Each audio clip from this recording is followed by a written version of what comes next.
7, 6, 5, 4, 3, hold, 2, live. Hey everybody, welcome to Living Your Best Life with Ann Denish. I'm Ann Denish, and as you can see, I'm missing my partner in crime today. Jonathan is off on his own little adventure, but I am joined by phone, Jamie PK from Texas. Welcome, Jamie. Hi, Ann. How are you today? I'm great today. It's going to be a great show. It's two girls today that are going to rock the world with this show we've been talking about for 2 days. I know. I'm really excited. Are you ready to announce what we're talking about? Yes, I am. Today we're going to be talking about In Pursuit of Happiness and Positivity. And Jamie and I have talked a lot about this in the last couple of days, that there's so much, and we've talked about it on all the other shows. Everybody's got stuff going on. Everybody's going through something. So we decided to talk about, because so many people have been saying to me, I'm looking for happiness. I'm looking for positivity.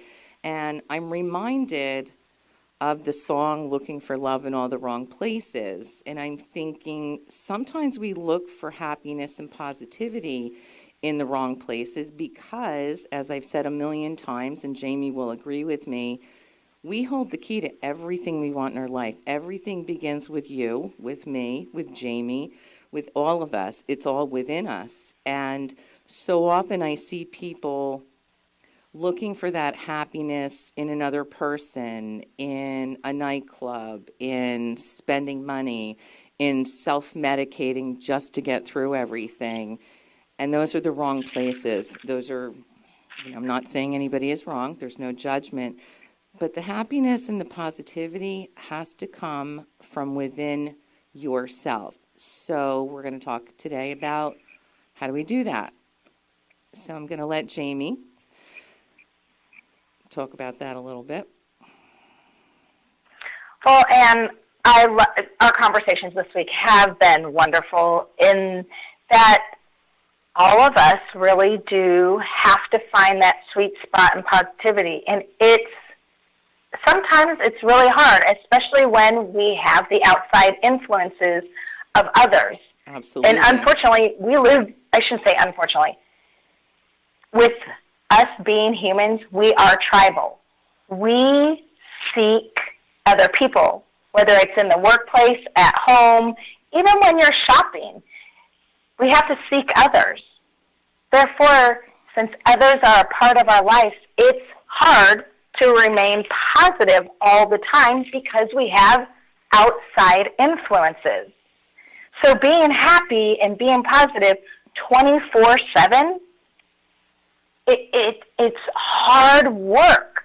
It's really hard work. It is hard work, and I have to say, just so everybody listening knows, it's okay to have a down day and a sad day. We all have those kind of days. We all go through something in life. The bottom line is how to pull yourself out of that and how to move forward with that. And you're right about the tribe, Jamie. We talk about it all the time. I like to be around positive, like-minded people because it's not that they make me happy.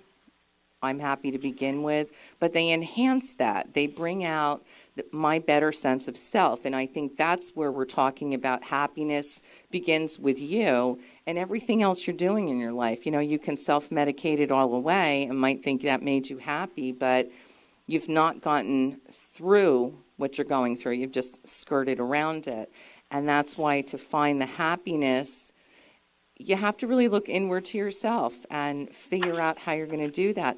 The people you surround yourself absolutely is key. It's just you can't rely on them to make you happy. If you're having a bad day, you can look for their support to help you get through that or to help you find your happiness again. Agree with that wholeheartedly. One of the things that you and I had talked about is what makes us happy. What is it that makes each one of us individually happy? Okay, I'm going to let you go first. Name 3 things. 3 things. Three things that make me happy is leading other people to joy. One of my things is helping lead other people to their own successes, things that bring them joy, things that make them feel good. That's one of my, I think I do it with my children. I do it with my friends. It's something I do as a profession as well. Another thing that brings me happiness is being out in nature.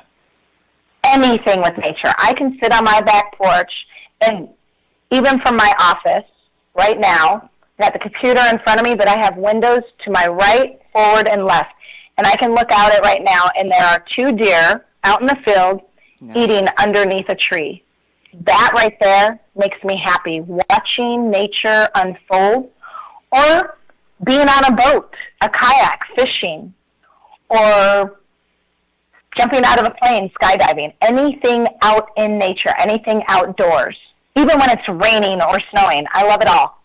I do too. And, that's also a very good grounding thing when you're feeling a little off and you've been in the house all day.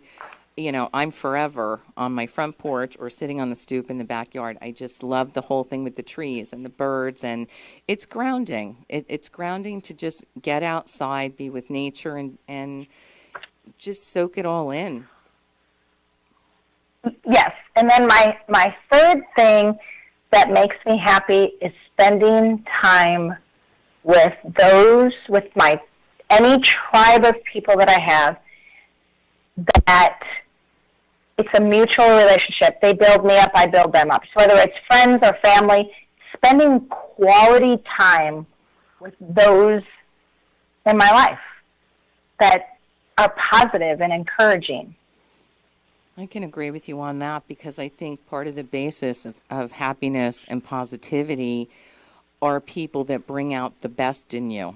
And that's the kind of people you want around you. They bring out the best in you. And I think that's really a key in the pursuit of happiness and positivity.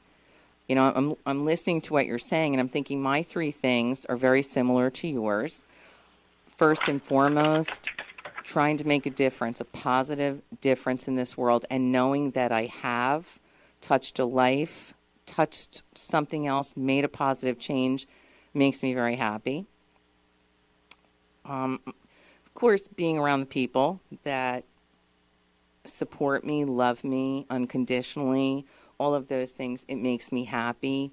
And the other thing that makes me happy, I'll agree with the nature, because that's a big thing for me, is writing. Writing makes me so happy, whether it's a book or it's a post. It doesn't matter. Writing is so therapeutic for me. And I was working on something last night, and I had forgotten how much joy it brings me, how happy it makes me. And I thought, it's all me. Might not make someone else happy to sit and write all night long. For me, it brought me great joy and great happiness. It really did. So those would be my couple of things.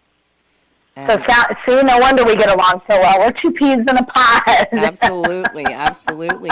And, how many times do we ask, we've talked about this, mostly everything we talk about on our shows, you and I have talked about before, you, Jonathan, and I have talked about it before, but there are some people that think, they don't realize it's a choice to be happy and positive, and it's not always the easiest choice every day. It's just not always. You have a difficult day, or, I could say you fall off a chair and you're not feeling too good, or you do something like that. Didn't we talk about that a few weeks ago on the show? Absolutely.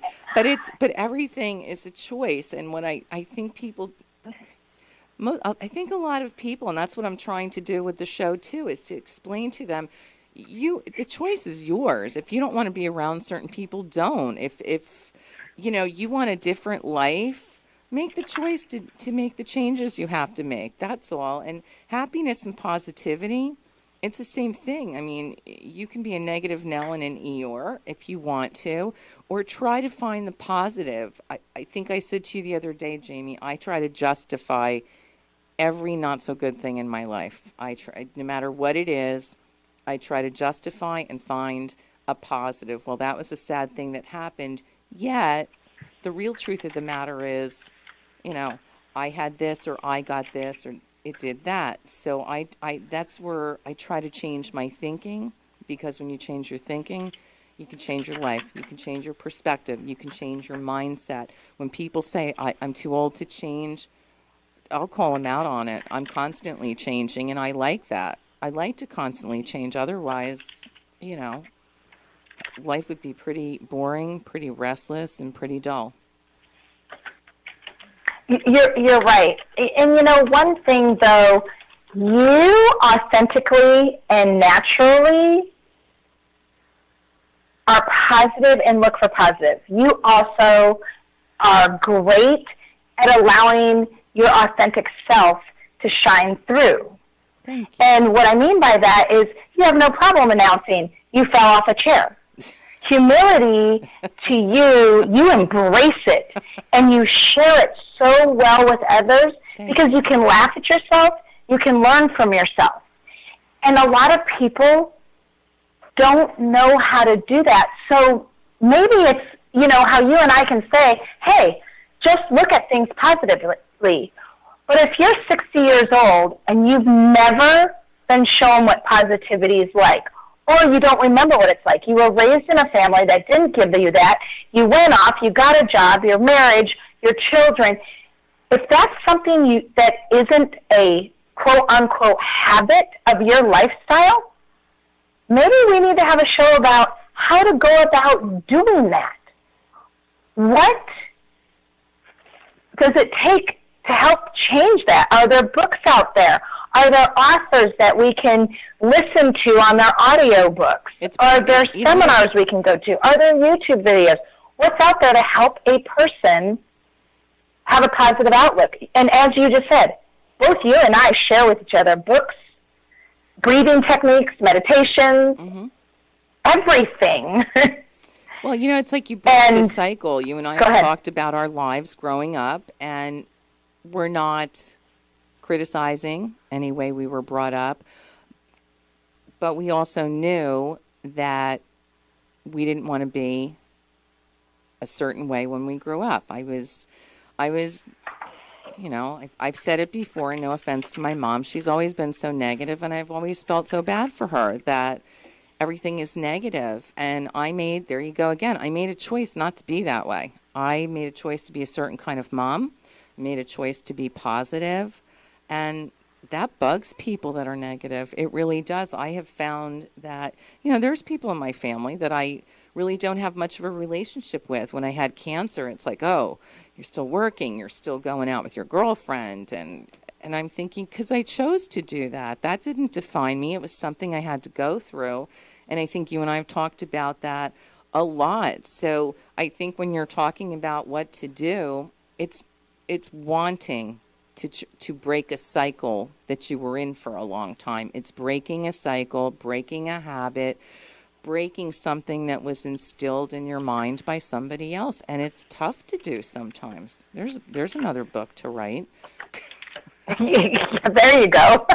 That's what living your best life is trying to do. We're trying to break people of that preconceived notion that, oh, that's as good as it gets. That's the way I was brought up. That's, you know, why change? Or it doesn't get me anywhere to be positive.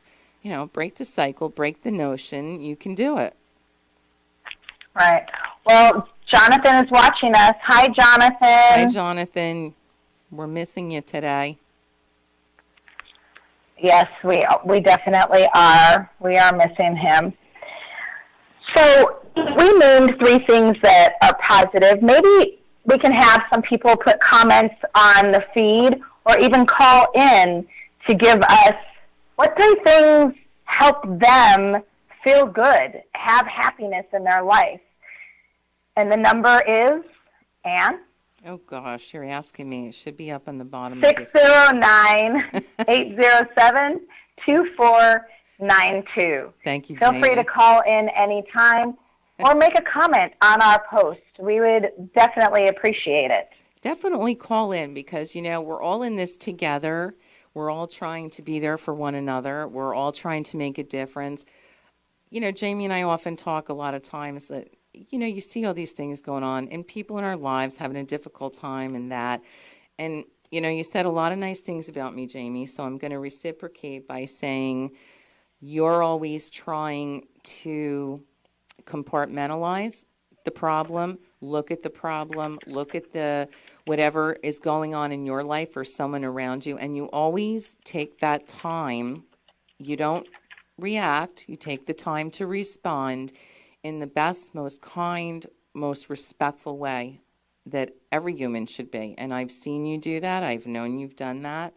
And I think that's a big positive too for you. And I think, we're not always happy all the time, but you will go through the steps to do that. And I've seen you go through the steps to make sure all the people around you are feeling your happiness to help make them, they can pick up. Happiness is a vibe. If you're in a room of 20,000 happy people, guess what? You're going to be happy too. You're right. You're absolutely right. That pay it forward. A smile can go a mile. When you walk past a person in the store, on the sidewalk, in the parking lot, and they smile at you, it takes so much energy not to smile back. I know. And there's when people say I don't feel happy, it's like you smile at someone and they smile back at you. That warms my heart. Somebody that makes me happy doing something for someone else that I know it made a difference in their day, in their life. And that's where the pursuit of happiness, everybody's got it. Just grab onto it and look, because you have it inside of you. You absolutely do. I remember a time, actually more than once, with a supervisor that I had. And it was actually at one of my brother's weddings. I looked at a picture of myself and one of his wife's bridesmaids. I looked gorgeous. I looked great. Hair, makeup, dress, nice, firm body. But if I looked at the picture of me, and I mean thoroughly looked at, you could see how miserable, how unhappy, how my eyes and my face, you could see that I was not at peace with who I was at that point in time. And, thank goodness I had the support of my husband. I was able to leave that job and find my happy place. Sometimes we just have to leave or take a break or a time out and not run away, but run inward. Search for what is not allowing us to give that perspective, to find those inner feelings, to communicate effectively what is going on with ourselves, to move past that brick wall or those iron gates that we've put up. No, I agree with you. I mean, I've had that over the years, many years ago myself, where same thing, hair, makeup, you look gorgeous. Happiness makes you glow. I feel like happiness, I don't care what you look like, what you're wearing, how bad your hair looks that day, you can always see a happiness on somebody. It's a glow, it's a joy, it's a something. And you're right, because I think sometimes when people are critical of others and they're being negative, you're right. You can't run away from it. The more you know yourself and look at yourself and you think, why is that? Why is that really bothering me? Where's it coming from? Because everything is about knowing yourself better than you know anybody else, because then you can be honest with yourself. If you're not happy with something, really think about it. It's not because of anybody else. I mean, if somebody, I don't want to go in that direction, but if you're not happy, you have to ask yourself why. And look at your life. Look at the things that you say are making you unhappy. Is it really worth it? Is it something you could change? Could you change your perspective on it? Could you maybe look at it differently, as in the grand scheme of life, it's not a big deal? But you're right. I agree with you. It's when you go inward. And believe me, there's times I want to run away too, just take off for a night and go be at the beach or something. But running away doesn't solve an issue. Running away doesn't find you happiness. Self-medicating doesn't. Going out, spending money, all those things, don't solve what's going on within you. You're right. I think you had mentioned this earlier when we were talking, that we think others drive our happiness when really we're in control of our own emotions and feelings. We have to, and you complimented me earlier. Thank you very much for what you had said. And I didn't mean to negate it. I know. That I just got caught up with everything else you were talking about. No, that's Thank you for the okay. compliment. It's like and it's we an get hour-packed caught up show. with reacting instead of responding, which you were complimenting me for, in that we often seek approval or take actions or drive our responsible choices by what we think, others feel, or what responses we'll get from them. Right. And I think I've mentioned this before, and hit me again for not remembering the author and the woman who wrote this. I really need to memorize her name. My dad was listening to our show a few weeks ago and mentioned it and gave me the author. But there was a nurse who worked in a terminal hospital, and she worked with those who are dying. And she said in her book, the number one most regret people have lying on their deathbed is living the life that others expected instead of the life that they wanted to live. I agree with that wholeheartedly. I really do. Yeah, you said it earlier, and I forgot everything you said about it. That's okay. But you're right. You know, there's things we have to do. You know, when you're a parent, you have to parent. There's things we have to do, but I don't think anybody, well, you know, you're right. It's a good point, James, because your pursuit of happiness is living the life you want. Now, that life involves other people. It could be your kids, your certain family members, your friends, your significant other, but you still have to start from number one, which is you. You know, everything begins with you. And the more you know yourself, you'll know the life you want. I mean, sometimes I look at these kids, I hate to use the term millennials. Sometimes I think they know more than we do. They seem much more focused on certain things, and, you know, they may be the ones to change the world in a better place, you know, but they just, they seem to get it sometimes. Not all of them, but a lot of them. You know, I look at my two boys that are living home, and I think, how do you know who you are at such a young age? How do you know what makes you happy like this? Like when we were that young, did we really know? Good question. Did we really know?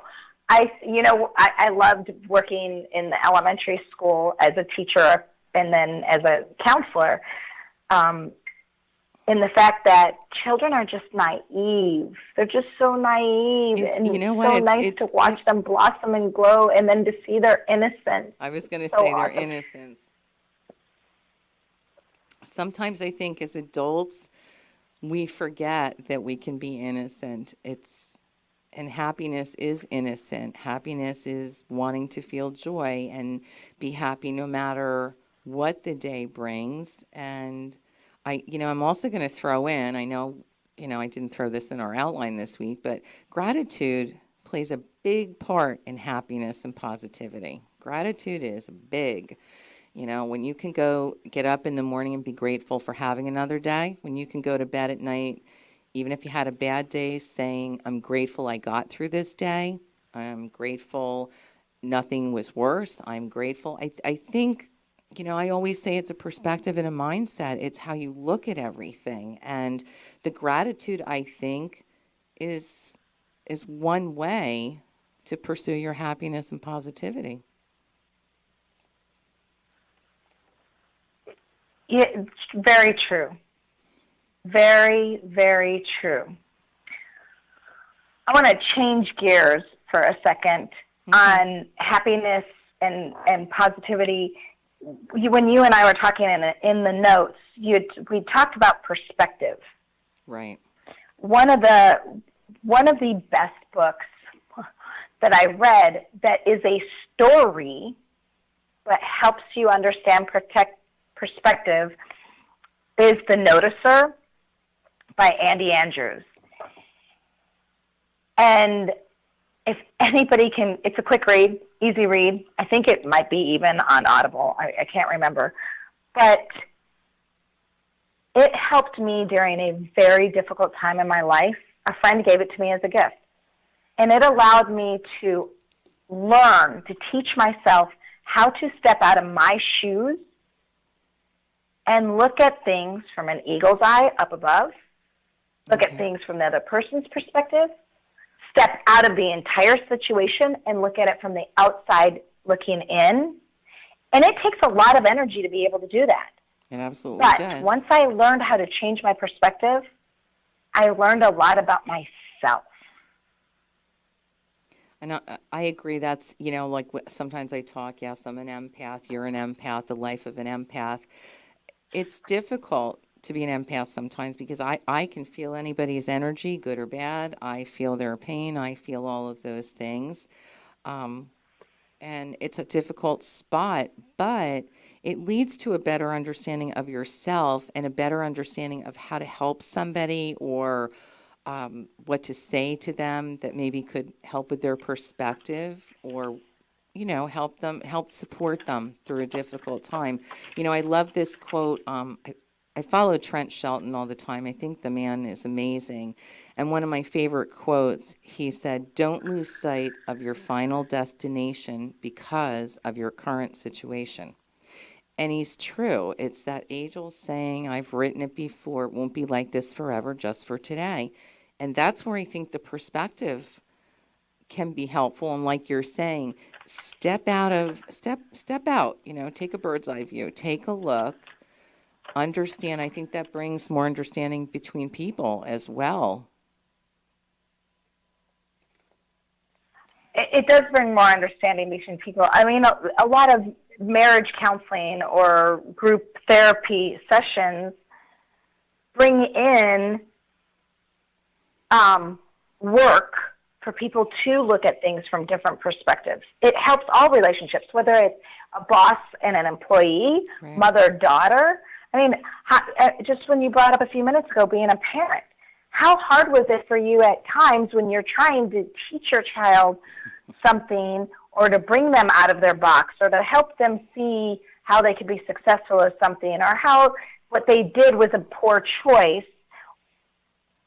but you couldn't step in their shoes and see it from their angle because we were so stuck as parents doing the parent thing. Absolutely. I agree. And, I want to bring up a point because it was our good friend Rich McGill who said to me the other day, it's great to be positive, but don't be so positive that you lose sight of a not so good or bad situation. In other words, he was trying to say you need to always keep your eyes open too. When you're looking, you could be so positive saying, oh no, it's okay. Oh no, it's going to be fine. Oh no, that you might actually be putting yourself in a negative situation because you're overly positive when you need to trust your intuition, trust your gut, and keep your eyes open, that you're not blinded by positivity either. I think it's good to be positive in a realistic sort of way as well. I think we had talked about that on a previous show. I believe we had a bit of a segment where we talked about we are given challenges to remind us to appreciate the good. Mm-hmm. It helps make us find happiness. It helps us find joy. Otherwise, we wouldn't know what joy feels like if we didn't have challenges and hardships at times. Mm-hmm. I agree with you. I wrote a quote years ago, trials, tribulations, and blessings. You can't have one without the other. Because unless you've gone through something, I don't think you truly understand the gratitude, the blessing in it. And like I said, I justify every bad thing. I really try to because that's my way of getting through it. and trying to find the positive and to stay positive. Same with breast cancer. I looked at it as it's something I was handed in life. So what are you going to do with it? Where's the positive in having breast cancer? For me, getting through it, being a 5-year survivor, speaking about it, writing about it, helping all these other people going through it or their family members. So for me, I can say, well, I guess there was a reason I went through that because I was just the girl to turn around and do something positive with it. And I think people can do that with anything. But there's your mindset and perspective. But you can do that, I think. Absolutely. Absolutely. Excuse me. I'm going to cough for a second. Okay. I'll talk while you cough. Okay, I apologize. I've had this allergy. Anne is well aware, as I'll share with our listeners. I've had this wonderful cough, and I think everybody in the United States has experienced this. Everywhere we had these extreme rains or snows throughout the United States. Then it would get cold, then it would get warm, then it would rain. So plants and trees didn't know, should I bloom? No, is it still winter? Should I bloom? Is it winter? And I travel for work. So I was on the East Coast, then the West Coast, then the Central U.S., then back on the West Coast, then back on the East Coast. So everywhere I went, things were blooming all the time. So my allergies have just allowed me to have continuous drainage and a nice drip in my throat so that I feel like I have to cough every 3 minutes. At least it's a drip and not a bug in the back of your throat. Is that another story you have to share with us? Was that a motorcycle ride? I think I already shared that with you the other day.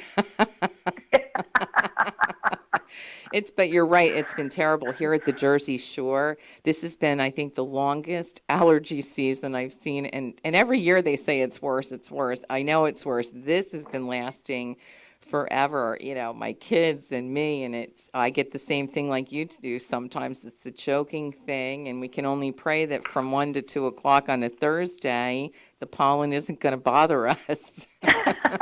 Exactly.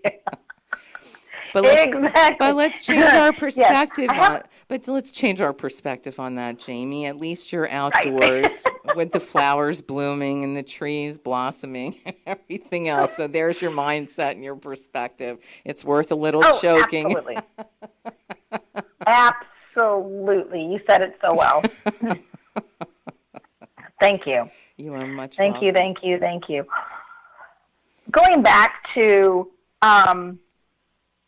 what have you used so you and I both have shared also several times that I think I made a post, you've made a post that, there are days where you just wake up and it seems like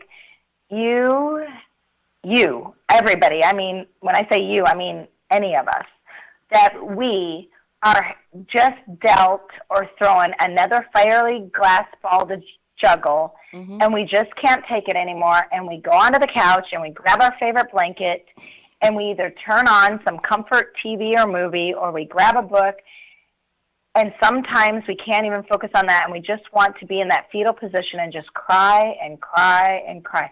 What are things and tools that you use to change your thinking? What helps you move past that? First off, I would say if it's that kind of day, if I can't, sometimes you just know in the morning or within an hour or two. And I've learned, truth be told, I don't fight it anymore because I know I will not stay in that frame of mind for days on end. I know that. Sometimes I think it's the universe just telling me you need to cry and you need to just rest. You need to not do anything today. And I call it the pity party days. And I've said to people, it's okay to have them because usually for me, when I've let it go, and I always believe sometimes a good cry is the best thing in the world because you're releasing bad energy, you're releasing pain. It's a physical release to just get it out. And yes, there are some days I just want to sit in a recliner or lay on the couch, and I try to keep my perspective where I don't beat myself up and feel guilty because I'll be thinking I should be doing writing, I should be doing this, I should be doing laundry.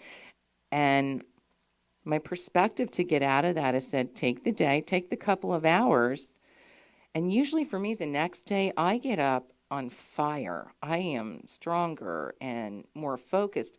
It was like last week when I made the decision not to do the radio show. And I gave it a lot of thought. And I thought, I need to regroup. I need to refocus.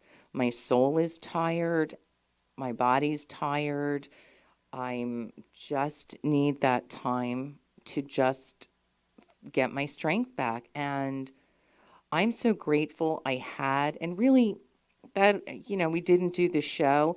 That place I was in my head really lasted just that day, because by Friday I was like, oh gosh, you know what? We're going to do a show on this, and I have this topic and that topic. So I knew, as long as I didn't beat myself up for doing that, and I was gentle on myself. And my son Noah said that to me, because I said, I'm not doing the radio. I feel really bad. I feel really guilty. And it was my son that said, you need to be gentle with yourself, because when we don't feel, when my kids are in a place, or anybody I know is in a place, he said, you're always gentle with them. So why not be gentle with yourself? You're allowed. And that's what I did. And look at you and I, Jamie. We've been like screaming memes for 2 days. Like, I can't wait for the show. I can't wait for the show. So I'm looking back like, you know what? That was much needed time. That was a day off. That was a day to come back stronger, because the show means a lot to all of us. And I don't want it to be stagnant. I want it to be exciting and new, with topics that can truly change a life and make a difference. I don't want people hearing us tired and worn out. I want the audience to hear us coming back like, whoa, look at them. Look at that energy. It's energy. We are throwing out our happiness and positivity. So, yes, I had a long-winded answer to your question. I let it be for a little while. I give myself permission to just let it flow through me, as long as it's not a long, long time. And I think that's another thing that balances you and I and other people out there. All of us need that balancing relationship. I'm that A personality. I feel like I always need to be busy. I always need to be doing something. If I take a day off to be with my girlfriends, or I take a day off to go take care of my grandmother, or if I take an evening off to play with the kids, I get this guilty feeling in my gut. And you, my husband, and even sometimes my children, but not very often, because they really want me to do something for them, but they will remind me, hey, it's okay to sit down. Or even better yet, I love it when they say, hey, let me help you finish that so you can come sit down with us. Oh, that's the best. You balance me, Anne, in reminding me, Jamie, it's okay to stop. Thank you. You don't have to journal today. You don't have to edit that. I mean, you and I talk professionally so much that you have helped me give myself permission thank to you. sit back and change my perspective, and I appreciate that about you. And I appreciate that if I'm having too many of those days, you'll say, you really need to get that done. You really need to work on that today. I know. See, we do balance. We do balance. I know, it was, not to bring up anything in your life, but I know you were in a quandary where I just want to be quiet and still. And I'm like, so just do it. What's wrong with a night to yourself? Long hot bath, mindless TV, whatever you have to do. It's, you're just getting your balance back, and you're putting yourself back together. And sometimes you've had a long week that you just need to be. And I think that is a great thing for anybody to do. Step back sometimes and just let it go for a couple hours, for a night. It's okay. And, and I think it comes from being mothers too. Sometimes we've always been so selfless as a mother, always taking care of everybody's needs, that we've learned. And I think men too, we've grown up to feel that that's really selfish. And how lazy are you if you want to lay on the couch for 2 hours and watch TV? And we have to understand that's not lazy. That's self-care. That is self-care. You're absolutely right. And, I was raised by a woman that was a driving force all the time.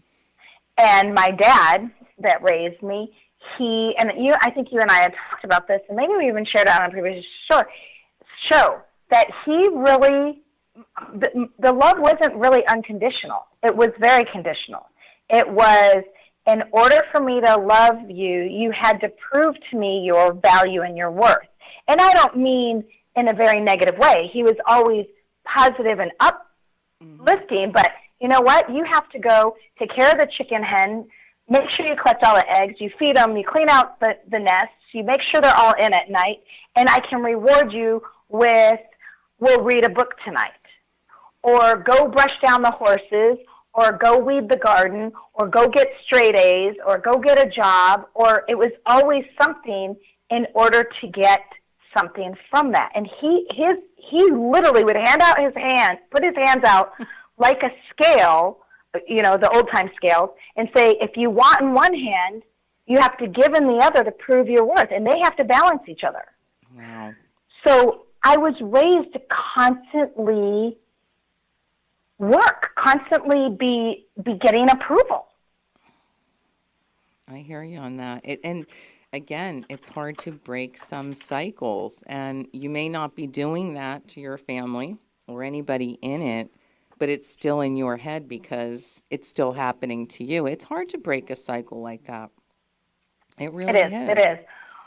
Well, we have had some listeners here this morning. We've had Maureen listening and making comments and saying hi to absolutely everyone. So, Maureen, thank you for listening in and sharing all the confidence that you have given us. And, of course, we gave a shout-out to Jonathan. We also have a Miss Prescott, and I hope I'm saying that right, share a little bit about it took her until she was older to live her best life. And she said it was her oldest daughter that was very instrumental in helping her reach that point. Yeah. She made, quoting her, she made me see life in a different light, and by saying no and meaning no. So thank you for sharing that. That is Thank so you. true. Thank you Giving a lot. yourself perspective through your family. Wow.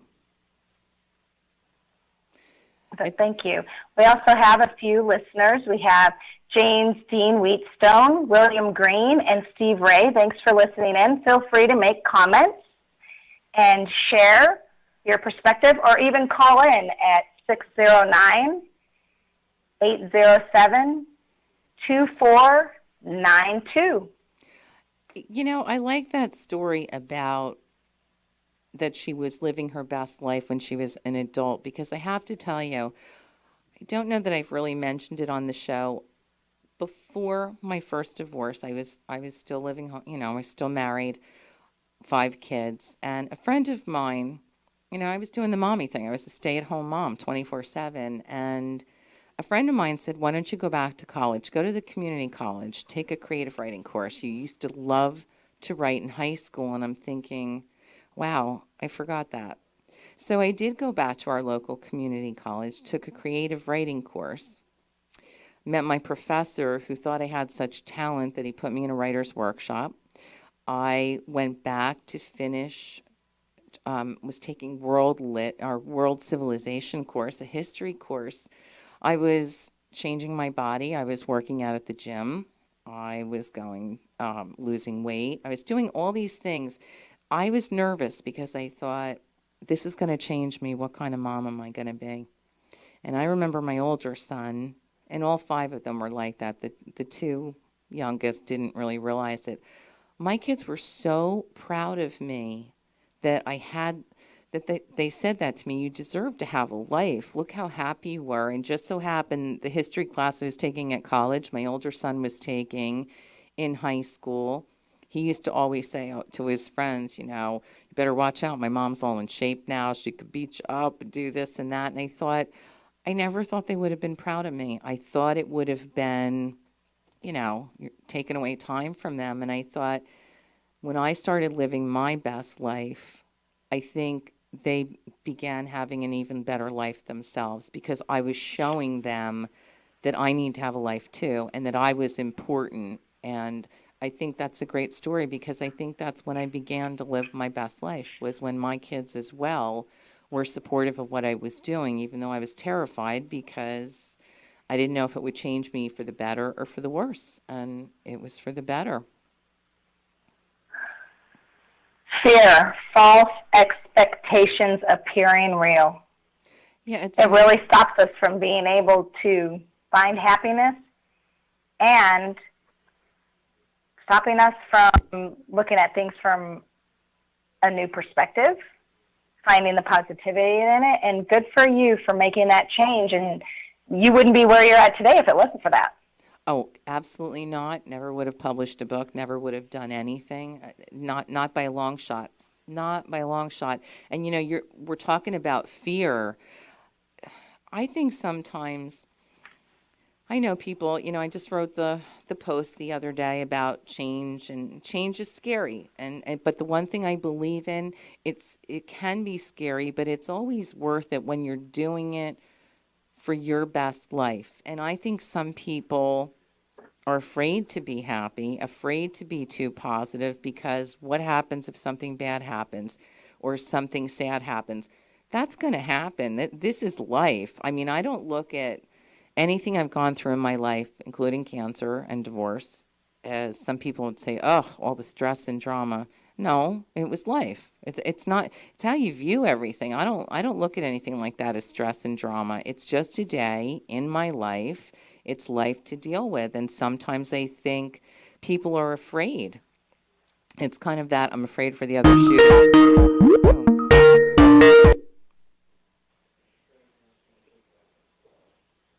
What was that, Ruben?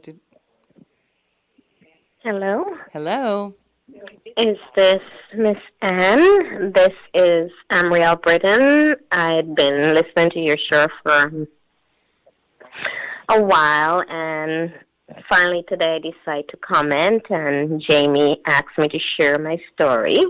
Ah, how are you? I am blessed. I am blessed and very happy. How are you? Feeling the same. Jamie and I have really looked so forward to this show today to just, and I'm so glad you called, and I'm so glad you made that comment, because I am a big believer that when we share these kinds of stories, well, listen, you shared your story. It brought up a story in me as well. I'm sorry, I have to disconnect our call. We gotta get Jamie back on. So if she could call back, that'd be great.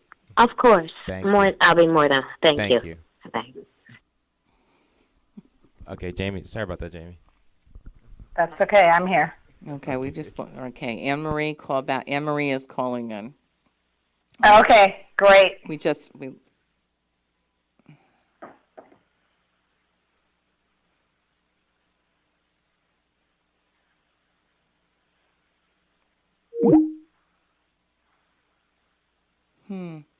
too much of a lull. Oh, no. Did we lose Anne Marie? She said she would call back in because I was glad she did call in.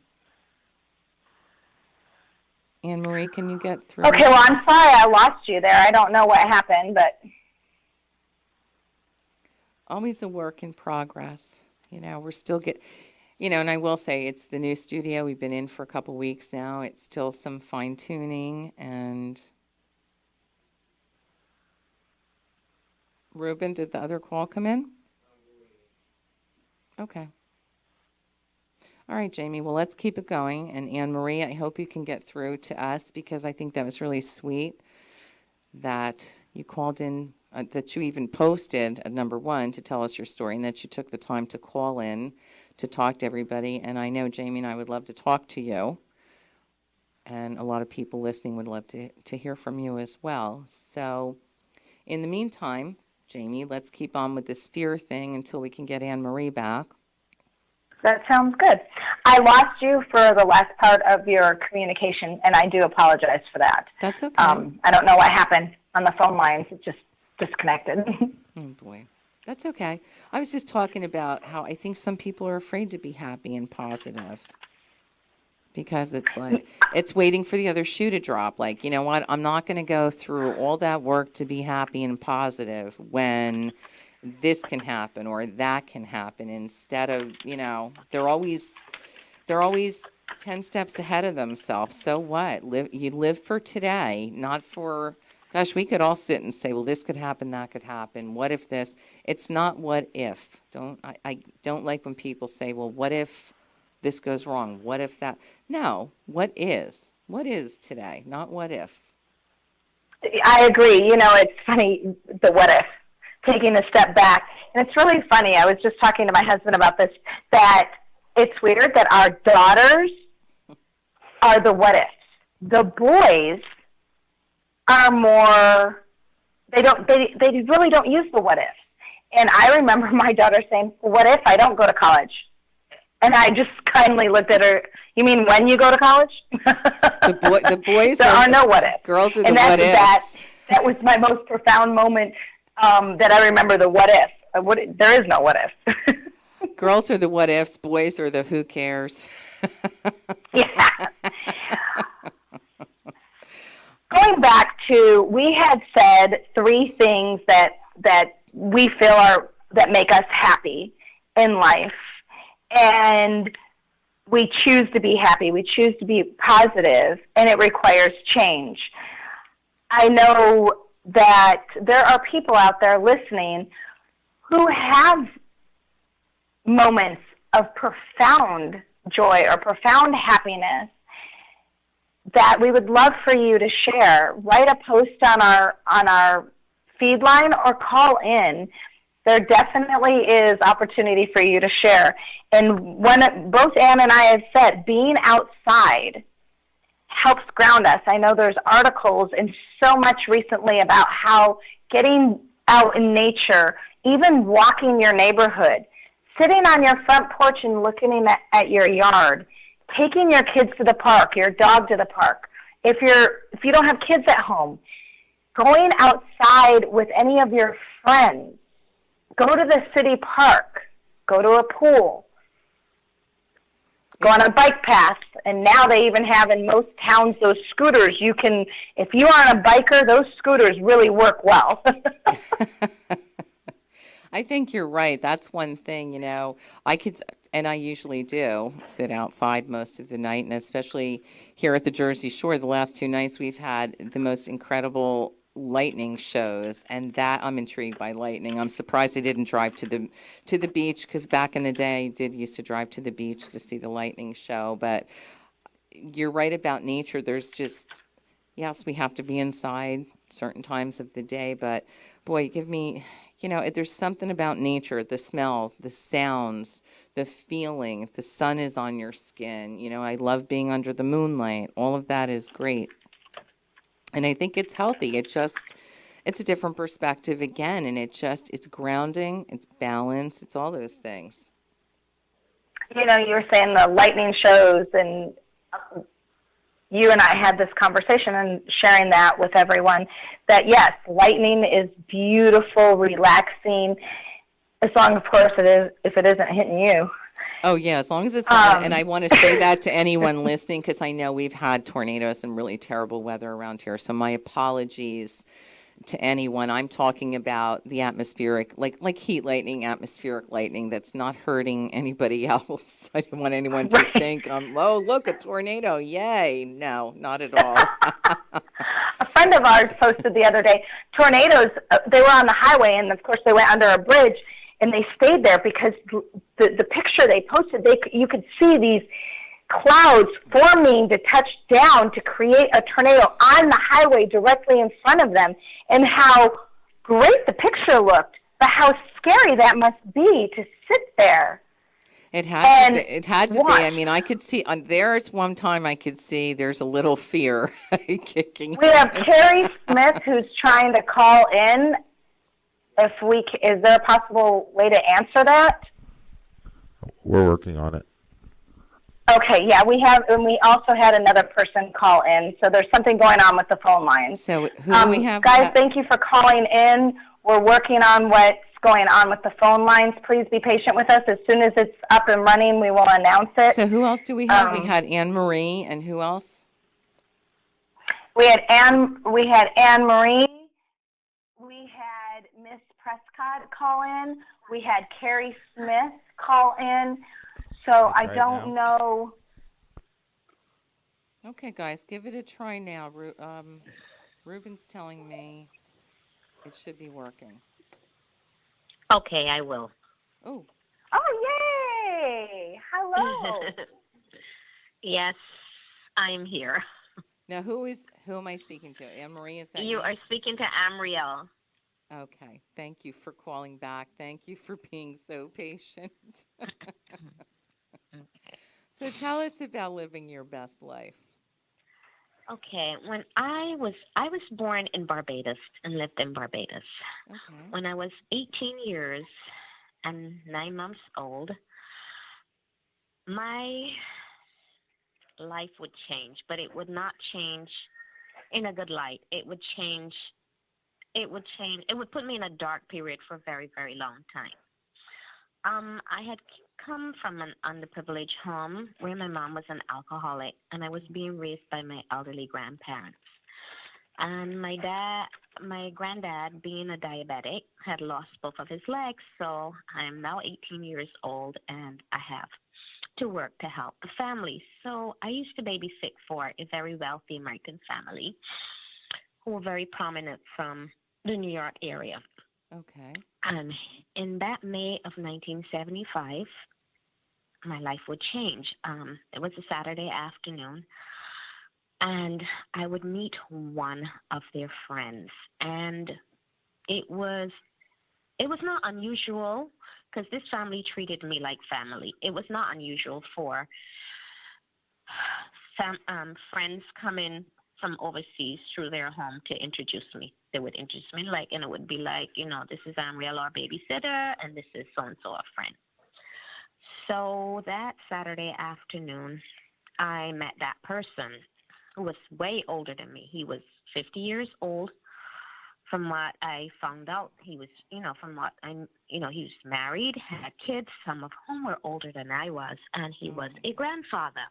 Oh, But there was something about it. I had never seen anyone look at me in that light, but I just thought, So I paid no attention to it. But this person relentlessly pursued and pressured me. And next thing you know, I was in a sexual relationship with him. He would show up outside of my grandparents' home. oh boy. And I would be so embarrassed. I couldn't speak to my grandparents because, that was taboo. Mm-hmm. And I would end up going outside of my home to meet him, for him to take me on the beach just to ravish me. Okay? That was, this went on. And by December of 1975, I was now impregnated by this person. Wow. So here I am. What am I going to tell? I cannot tell my grandparents because I would be asked to leave my home. Right. Who do I speak to? Who do I tell? So I prayed and I prayed and I prayed. I prayed earnestly that something would happen. Something would happen and it would all go away. But nothing happened. And, I still kept praying. Well, the husband of the family that I babysat for, he noticed a change in my whole demeanor. And he decided, he kept asking me, kept saying, nothing's wrong. He says, you don't look well, and I'm going to take you to a doctor. And it wasn't given a choice. He took me to a friend of his who was a physician who confirmed that I was 5 months pregnant. And he was livid. He was like, right away, he called this person's name. He said, Ted. And I was like, yeah. He was like, oh, my God, I'm so sorry that I put you. He goes, I never knew he was like this. He said, I see him leering at you, and I suspected something, but I didn't have any proof. Anyway, he confronted him, and he asked him if he knew what he had done. This person was a U.S. diplomat. He was the ambassador to Barbados. Oh, boy. And he asked him, he said, do you know what you've done? Do you know what the ramifications are? Barbados, he says, Barbados is a small island, and if this gets out, it'll be an embarrassment to the U.S. government. You can be recalled. You can lose your job, whatever. So his solution to the problem was to ship me out of Barbados. And the way he did it, July 17th of 1976, I was on Pan Am Airline to New York. Imagine, I'm going to New York. I don't have any family. I don't have anyone. I don't know anyone in this, and penniless. So I would end up staying at the home of the family that I used to babysit for. Okay. I cannot tell you, Archie has passed on in 2009, and I never stopped praying every night and telling him how much I've thanked him for all he's done for me, all he did for my daughter. I can't tell you, but still somewhere in my heart, I feel that I have not given him enough gratitude. I wish I was able to do something, do more for him before he passed. But I'm thankful to God. Anyway, I would stay and I would give birth to my daughter on September 11th, 1976. Okay? While I was here, I never received a call or anything from this man who had impregnated me. He had gone on like nothing had happened. And Archie and his wife and his family, they were very, very angry, but they also felt guilty for putting me in that situation, which they didn't. What happened then was their friends kind of networked. They knew what was happening. They kind of networked, and everyone had helped me out and was very supportive of me. But I longed to go back home to my grandparents because they were elderly. I longed to go back home. And, they were disappointed because they didn't know I was leaving. But when I got here, Archie allowed me to call them and tell them what's happening. They were shocked but disappointed. But they told me they still love me. I felt great, but I still wanted to go back to my family. I wanted to go back to my home. I just didn't feel complete. But I listened to Archie, and he was like, what would you do if you go back home? Who's going to help you? How are you going to provide for your, this little innocent child, whatever. So I stayed. In October of 1976, I also became an undocumented immigrant because the visa that he had stamped in my passport to get me out of the country has expired. So, what am I going to do? I can't work. I can't do anything. Let me ask you a question. For all that's Mm-hmm. happened, and I'm sorry that you had such a difficult time, and I know we have to close the show in the next couple minutes, but let me ask you, for all that's happened, how are you so grateful, and why do you feel blessed? Why do I feel blessed? Because my daughter made me look at something. She says, Ma, never a mistake, a life learning experience. She says, but now you cannot continue to hold yourself guilty.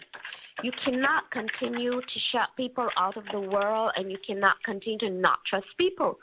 She says, you have to live. You have to live. And she she's says, right. look around you. She says, look at the birds. And it was tough, at times she would make me realize, don't shut people out, let people into my life, share my story with people, that there was nothing wrong with what I had done. I didn't do anything wrong. It was his fault, and I need to stop feeling guilty.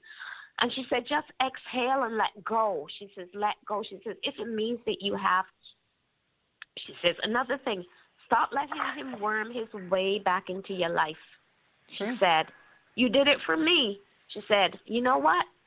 you did it for me, but at the end of the day, you didn't do it for me. You did it for him. She says, because she says, when I reached 13, I saw him exactly for who he was. And your daughter is absolutely right. And this is what we try to talk Absolutely. about on this show, that we all go through difficult times, but when we can look at the grand picture and find the gratitude for having gone through it, it changes us and can change us into a better sense of self. And I want to thank you thank you a lot for sharing something that was Sharing. really painful Yes. for you. And I don't want to cut you off too short, but I know I'm going a little over the time. So what I would like to, okay. I'm going to let Jamie say hello to you, and I'd like to invite you to call back next week and share a little more, because what you did, you're explaining to people, some people would be like, worst thing in my life that ever happened. I'll never be happy. I'll never be grateful. I'll never be anything. You have a wonderful, wonderful outlook, and God bless you and your daughter for Thank you. for Thank being you grateful. so much. For being grateful and understanding it was a rough time, but you know what? The rough time brought you what sounds like an amazing daughter. Amazing. Yes. And And two I wonderful agree with grandchildren. everything Ann just said. You have found the best life you can right now, and you found tools and techniques to use.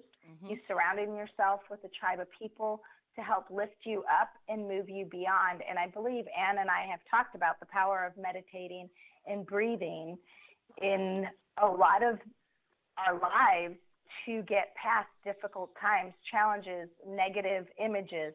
So thank you so very much for sharing. And yes, please call back next Please week, call us back because next we week. are over our time for this week.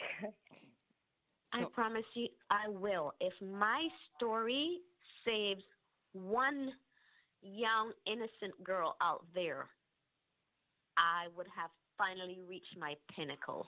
Well, you know what? Then you're one of us, because this is exactly what I say. If my one story helps someone get through it, makes them feel better, takes away all their negative feelings of guilt or shame or something, that this is how I got through, that's all I need. That's all I need to know. And thank you for being like-minded and for calling in and trying to help us get the word out to the world that we can make a difference in each other's lives, and we can make that difference together. Yes, you ladies have a wonderful, wonderful afternoon. And this show has also helped me grow a lot. Oh, thank you. Oh, thank you. I love you, That means ladies, a lot. and have a blessed afternoon. You as well, and thank you for calling in. Thank you. Have a blessed Enjoy. day. You too. Thank you so much. Light and peace. Bye. Thank you. Thank you. And I'll go ahead and do my part so you can do the closing. I just wanted to remind everyone that if you are watching on Facebook through the live feed, you can always click on the icon in the upper right-hand corner with the three dots to follow us and turn on notifications for when we go live for the show.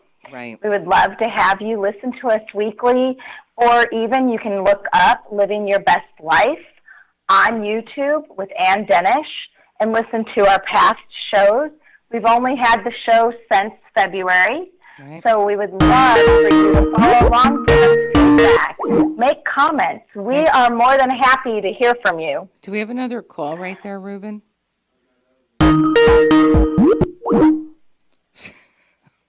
What a show. Okay. What a show.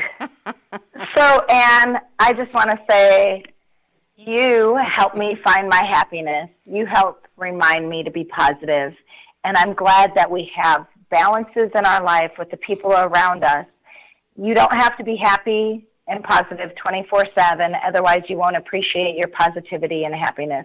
Right. But finding it within you and actually living it is important. And if you can't find it, find people to help you find it, or Right. take the time out from life. It's time to go reconnect with your feelings so you can communicate who you are. Absolutely. Well, thanks for joining me, Jamie. I think this show turned into even more than we had hoped it would be. Agree. and I'm really looking forward to next week.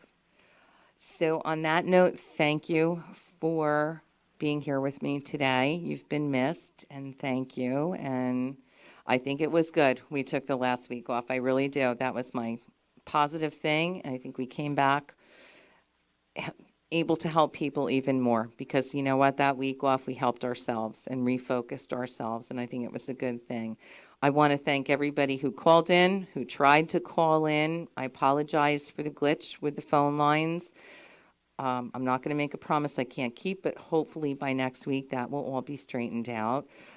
Live your best life. Be kind to others. Be gentle with yourself. And find your happiness. Find your joy. Stay positive. Be positive. It won't be like this forever. Sometimes it's just for the day. Sometimes it's just for the hour. Thank you all for joining me. I do believe I have a song queued up in here. I will see you all next week. Have a wonderful day. As always, wishing you lots of love, light, and dreams come true. Thank you.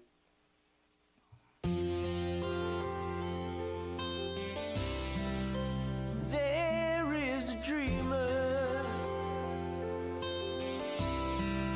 who lives in a world of endless possibilities, with never-ending boundaries.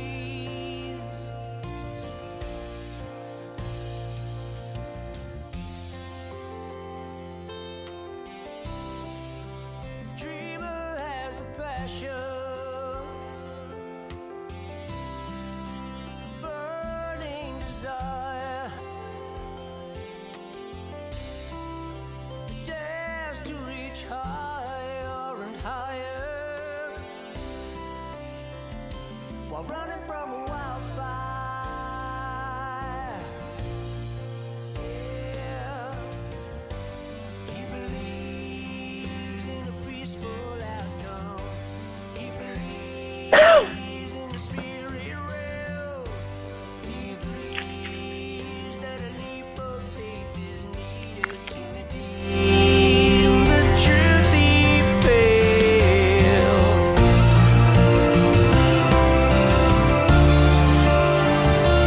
Maybe I'm a dreamer. My Maybe you're the dreamer with a gift of second sight. Maybe you're the dreamer, a visionary thinker. Maybe you're the dreamer and you can see the light. The dreamer is reflected in water through the sun glow, the colors of a rainbow, take it in and let it go, yeah. He believes in common sense.